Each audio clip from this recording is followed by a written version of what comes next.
Empregabilidade, as dificuldades enfrentadas pelo catador de papel que não consegue emprego no mercado formal. O mercado de trabalho também é restrito para a pessoa com deficiência. Entrevista exclusiva com a ministra do TST, Delaide Arantes. Você confere agora no Hora Extra que está começando. Uma das atividades penosas que ainda encontramos nas grandes cidades é a do catador. Sem perspectivas no mercado formal de trabalho, o catador segue sua rotina sob sol e chuva. Eles estão por toda parte, desviando dos carros nas ruas ou estacionados em frente a caçambas de lixo e entulhos. A recente preocupação com a redução da quantidade de lixo despejada em aterros e lixões a céu aberto multiplicou as campanhas de coleta seletiva e aumentou também a ação dos catadores nas ruas, que passaram a ter no papel, na latinha e no plástico sua única fonte de sustento. Um catador coleta, em média, 500 quilos de material reciclável por dia. O carrinho que eles puxam pesa cerca de 100 quilos e tem capacidade para 700 quilos. Francisco Zacarias é um desses personagens desconhecidos. Ele nunca foi à escola e sente-se inseguro até mesmo quando perguntamos sua idade e rapidamente mostra sua carteira de identidade. Ele não faz parte de nenhuma cooperativa ou associação e vende o que coleta nas ruas a um depósito, um intermediário entre o catador e as empresas de reciclagem. O senhor é catador há muito tempo? É, muito tempo. O senhor vive nas ruas? É. Mas o senhor tem casa para morar? Tem. Mais ou menos quanto o senhor tira por mês de salário? Uns 20, uns 40 conto. Por dia? Por dia. E o senhor só coleta papel? Papelão, PET, praxe, sucata. Como é que é a vida do dia a dia do catador? É na rua, né? Aí eu posso no depósito. É um trabalho muito pesado? É. José Iramar, ativista do Movimento Nacional de Catadores e presidente da Associação de Catadores Ordem e Progresso, luta para conscientizar seus colegas a se associarem em cooperativas. Ele explica que o catador que atua sozinho tem que vender o que coleta para os atravessadores a um preço bem inferior ao pago pela indústria de reciclagem. O avulso que passa pelo atravessador recebe, por exemplo, R$ 1,30 pelo quilo da latinha. Já o catador associado consegue receber até R$ 2,10 o quilo da latinha. Qual que é a vantagem para o catador que está cooperado ou associado? Bom, a finalidade da cooperativa é organizar os catadores, né, para eles estar se beneficiando, para agregar valor no material, né, que vai lá fora os atravessadores exploram o trabalho do catador e na cooperativa ele é autogestionário, é dono dos nossos próprios trabalhos, né, e futuramente como cooperativa e associação nós buscamos organizar que os catadores futuramente que chegam a uma certa idade que não vai estar podendo estar aguentando mais a jornada de trabalho, que futuramente tenham uma aposentadoria com dignidade, né, como todo trabalhador comum, que são carteira assinada, nós também estamos buscando esse objetivo. Não existe cadastro do número de catadores que circulam pelas ruas da cidade, mas estima-se que devam ser 2.500. Destes, apenas 120 estão associados ou em cooperativas. É fundamental a participação da sociedade, né, em termos da consciência da separação do material. E tá consciente dos projetos de coleta seletiva e sempre ficar acompanhando junto ao poder público e às cooperativas de que forma as cooperativas estão sendo assistidas com o projeto de coleta seletiva que está sendo implantado na cidade e que a sociedade é muito importante para os catadores que estão organizados, que acompanhem se esse material que eles estão separando está chegando diretamente às cooperativas de reciclagem.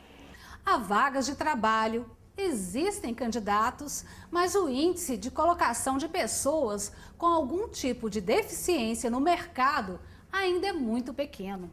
As empresas reclamam da falta de qualificação dos candidatos, mas também precisam se adaptar para receber o trabalhador com deficiência.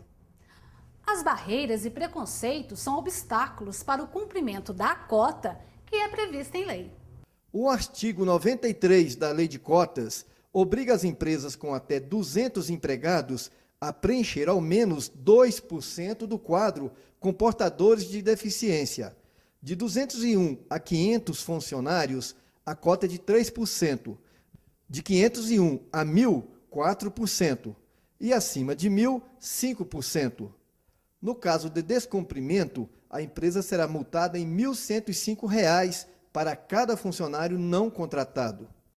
Na avaliação da Procuradora do Trabalho Janilda Guimarães de Lima, o principal obstáculo para a empregabilidade do portador de deficiência ainda se refere ao preconceito. O preconceito ainda existe em muitas empresas, na sociedade.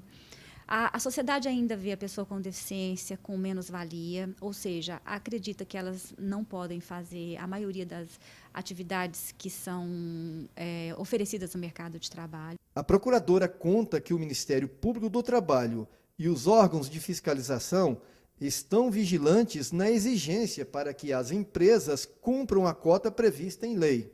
O Ministério Público do Trabalho instaurou vários inquéritos contra as empresas existentes no estado de Goiás. E nós temos ajuizado ações de execução para exigir o cumprimento desse termo. Para Janilda Guimarães, a falta de qualificação não é motivo suficiente para a empresa deixar de contratar o profissional com deficiência. É preciso conscientizar, fazer políticas de aceitação da diversidade. Esse que é o grande mote para a inclusão da pessoa com deficiência ser realmente efetiva. Números do Ministério do Trabalho mostram que maior contratação de trabalho é de deficientes físicos, 47,5% do total, seguidos de deficientes auditivos, 32,5%, e reabilitados, 8,4%.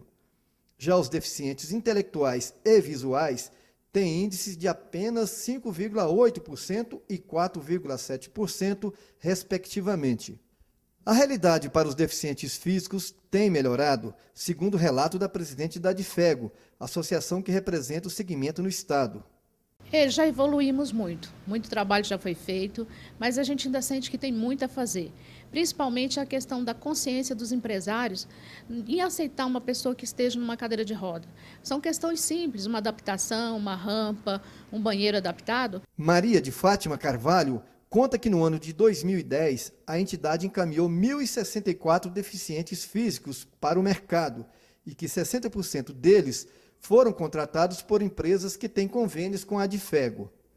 Para a presidente da Adfego, a meta é ampliar as parcerias com pequenas e médias empresas. A gente tem tido uma procura muito grande das empresas, no caso de farmacêuticas, várias empresas estão contratando, então é um momento favorável à pessoa com deficiência.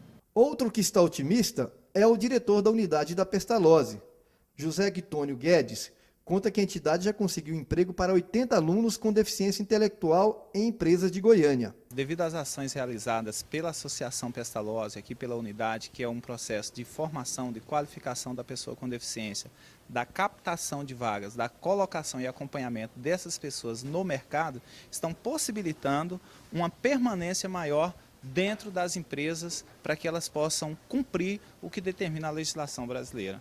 Guedes considera que as pessoas com deficiência têm quebrado barreiras e mostrado para a sociedade que, quando a empresa se prepara para recebê-las, elas são produtivas e dão o retorno esperado. As empresas que têm se preparado, que têm uma pessoa responsável pelos recursos humanos, que tem uma sensibilidade maior para com a causa do movimento das pessoas com deficiência, nós temos obtido um sucesso quase que de 100%. Thaís Fraga Severo não se deixou abater pela deficiência física causada por acidente e se qualificou para assumir vaga de telefonista num call center.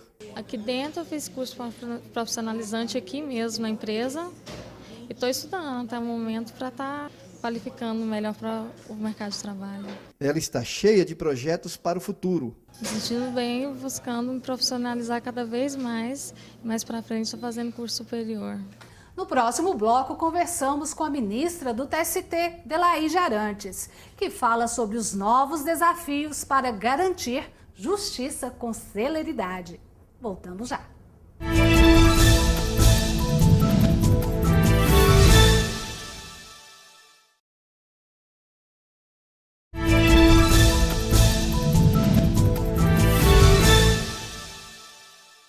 ministra goiana Adelaide Miranda Arantes é a mais nova integrante do Tribunal Superior do Trabalho. Advogada de sucesso, Adelaide terá agora uma missão diferente: apreciar e julgar causas trabalhistas, milhares delas, e administrar um gabinete com quase 40 servidores. O seu maior desafio será distribuir justiça com celeridade, uma das qualidades da justiça do trabalho brasileira. Doutora Adelaide, obrigada pela presença aqui no Hora Extra. Obrigada. Doutora Adelaide, como surgiu a ideia de se candidatar a um cargo do TST, a cargo de ministra do TST, a senhora que tem uma carreira na advocacia de sucesso? Primeiro, eu gostaria de registrar a minha satisfação de participar do Hora Extra, do convite. Fiquei muito feliz e por estar aqui na minha casa, né, meu Tribunal Regional do Trabalho. A ideia de candidatar foi muito oportuna a sua pergunta, porque eu recebi um convite para candidatar. Eu não estava nem alerta para o fato de que havia sido publicado o edital para a vaga do ministro da aposentadoria do ministro Simpliciano. E o doutor Miguel Cansado, que é diretor tesoureiro da OAB Federal e foi presidente da OAB de Goiás, me telefonou indagando se eu tinha interesse de participar, que tinha sido publicado o edital, e ele considerava que eu tinha um perfil para participar da seleção, e ele me convidou e me deu apoio, e você está me dando essa oportunidade de fazer esse registro de gratidão ao doutor Miguel. A senhora sempre entendeu o processo a partir da visão do advogado. Como é agora ver o processo trabalhista a partir da visão de julgadora? Essa é uma outra pergunta também para mim muito interessante. Porque eu advoguei, nos meus 30 anos de advocacia, eu fui um pouco juíza também das minhas causas, né? Porque eu começava pela entrevista, de indagar o cliente a respeito das circunstâncias da causa, né? Então, eu considero que ali a primeira coisa que eu fazia era papel de julgadora, né? Saber dele como é que era aquele direito, se ele tinha testemunhas, né? E fazer um pouco, digamos assim, uma análise da causa, se aquela causa era uma causa plausível. Depois que eu, digamos assim, entrava com a ação ou fazia a defesa, dependendo do caso, eu também me colocava muito no lugar do juiz, né? Fazia a instrução, bom, e essa questão, né? E essa prova, né? E o ônus dessa prova, né? Então, o advogado, quando ele faz um trabalho sério, um trabalho dedicado, um trabalho que eu sempre procurei fazer, ele não se coloca só no lugar de advogado, né? E uma outra questão que me ajudou muito é que, ao longo da minha carreira, Deus me propiciou a oportunidade de advogar para empregado e para empresa. Então, eu pude conhecer os dois lados, né? Essa também é uma outra questão que a gente colocando na balança facilita muito o meu papel de julgadora. Tanto é que no TST eu participo da 7ª turma, participo da sessão de dissídios individuais, da SDI 1, e eu não tô vendo dificuldade de passar do papel de advogada para o papel de magistrado. Essa reflexão que a senhora sempre vivenciou ajuda a formar a ética profissional do advogado? Ajuda muito, E uma das coisas que eu considero muito importantes nessa minha, digamos assim, nessa minha ascensão ao Tribunal Superior do Trabalho, é que eu sempre procurei valorizar muito a ética da advocacia, tanto em relação à causa em si, como em relação aos demais colegas, né? A seriedade, a probidade, e isso é muito importante a gente saber que no Brasil tem valor, né? Que esses valores são reconhecidos e são valorizados. Ministra, o quinto constitucional não é bem aceito por parte da magistratura de carreira. Qual a importância, na opinião da senhora, de ter na composição dos tribunais a presença da advocacia e do Ministério Público? Márcia, eu considero muito importante. Eu já considerava, digamos assim, na teoria, né? E agora estou podendo vivenciar. É muito importante porque o papel da magistratura é muito importante, tanto é que na composição dos tribunais superiores, dos tribunais, a maioria é da magistratura, né? Mas eu discordo, digamos assim, da corrente que é contra o quinto constitucional, porque o quinto, esse 1/5 da magistratura, dos advogados e do Ministério Público, ele leva para o tribunal a experiência de campo, né? Veja bem, eu levo para o Tribunal Superior do Trabalho a experiência de 30 anos de advocacia, que não é um patrimônio meu, é um patrimônio da advocacia, né? E isso é muito importante, porque eu tenho, digamos assim, eu considero que esses 30 anos de advocacia me deu preparo, né? Sem nenhuma inferioridade em relação a quem ingressou através de concurso público. E eu levo essa vivência de campo da advocacia para o Tribunal Superior do Trabalho, como os desembargadores levam para os tribunais. Certo. Nós vamos para um rápido intervalo e voltamos já. Hoje conversando com a ministra do TST, Delaide Arantes. Não saia daí.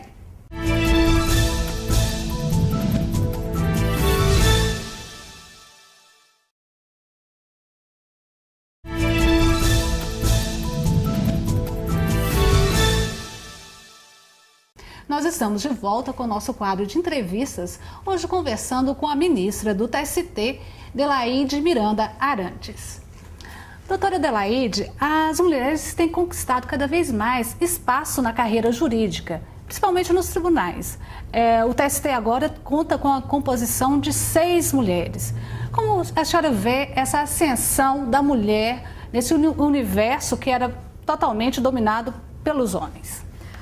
Eu vejo, naturalmente, com muito bons olhos, né? Num contexto em que temos uma mulher presidenta da República, né? E uma coisa que às vezes a gente não está atento é que tem uma campanha da Secretaria Nacional da Mulher, que é uma secretaria ligada ao governo federal, e uma campanha que ela tem o seguinte slogan: mais mulheres no poder, eu assumo essa bandeira.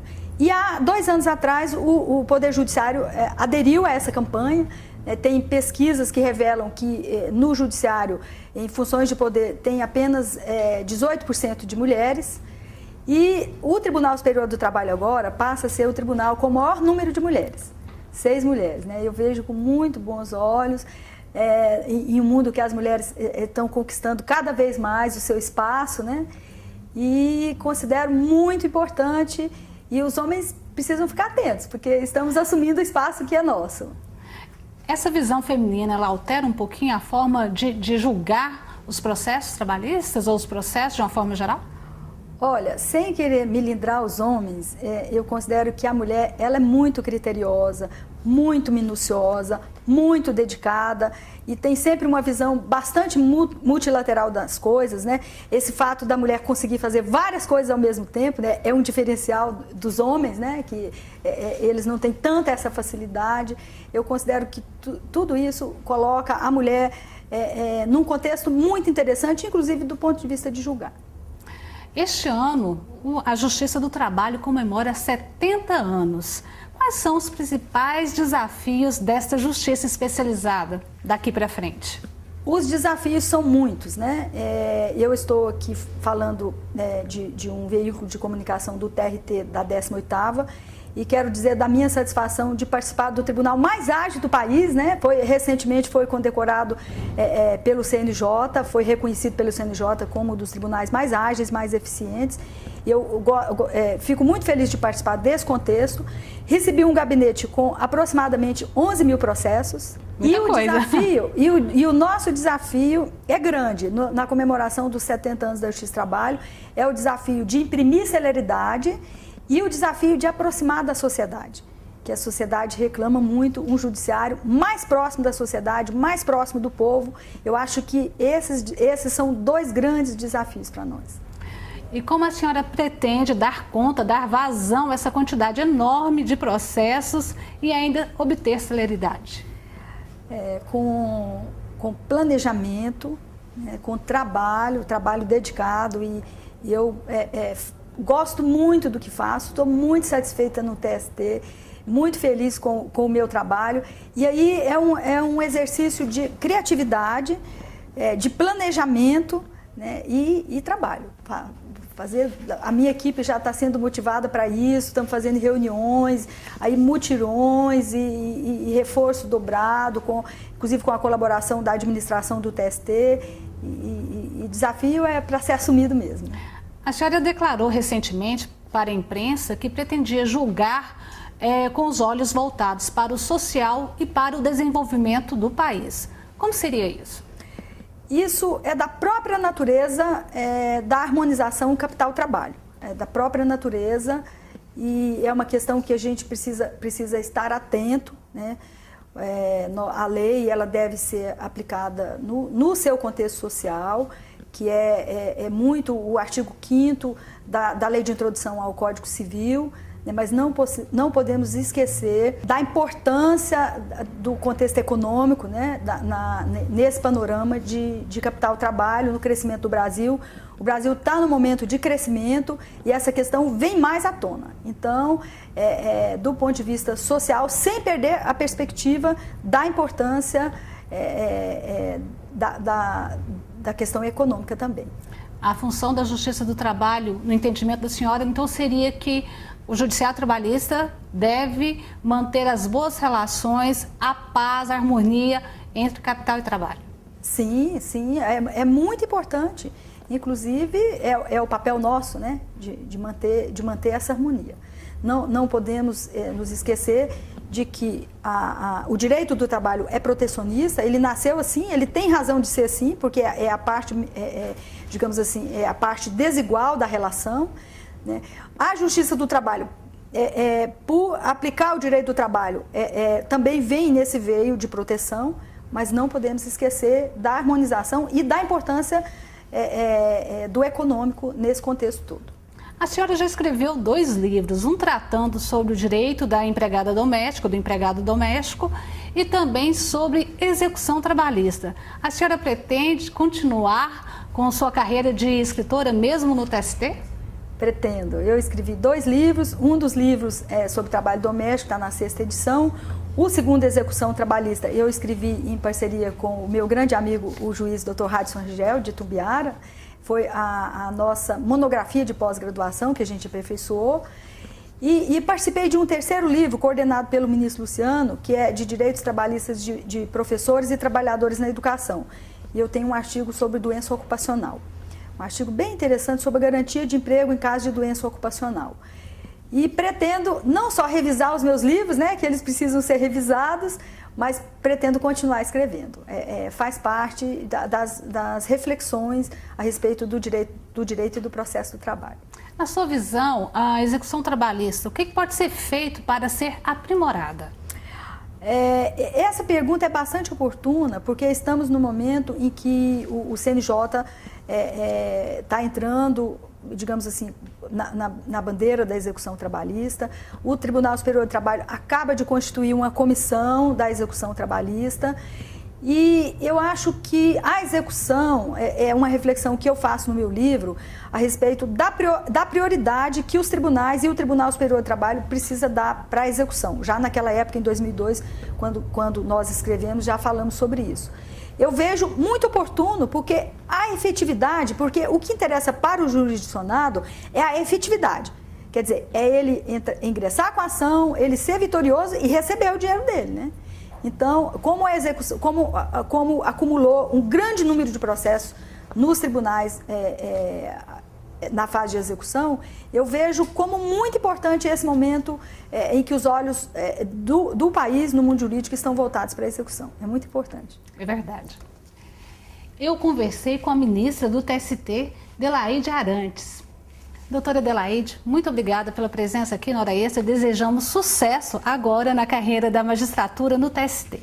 Muito obrigada, eu agradeço a oportunidade e muito obrigada mesmo por me dar a chance de falar sobre todos esses pontos aqui no Hora Extra. Obrigada. Essa edição do Hora Extra chega ao fim. Muito obrigada pela sua atenção e até a próxima semana. Maiores informações sobre a Justiça do Trabalho Goiana você acompanha no Twitter e no Facebook.